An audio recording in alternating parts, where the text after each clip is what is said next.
Okay, so nagising kang bukas ang bintana sa kwarto. Anong posible nakapasok dito? Langaw? Posible? Langaw? Pwede? Miss Bernice? Nagising ka, bukas yung bintana sa kwarto. Anong posible nakapasok dito? Yung aso nakawala, pumasok sa loob.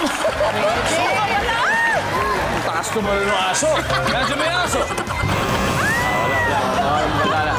Miss Jermaine? Ayaw sa aso. So, nagising ka bukas yung bintana. Anong posible nakapasok? Pusa.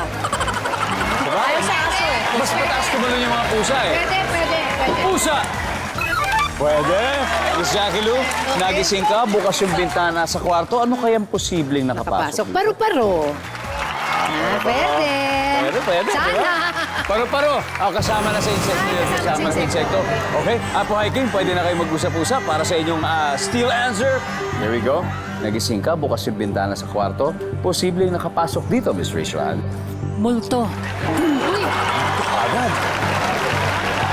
Pero kahit sarado yun, medyo makakapasok din si Multo. Nandiyan ba yung Multo? Wala. Okay, let's see. Baka makaka-steal tayo dito. So, Julian? Ako na. Ano kaya? Nagising kayo, bukas yung bintana sa kwarto. Posible nakapasok dito. Ibon. Ibon. Neil? Ulan. Ulan? Sir Bubuhay?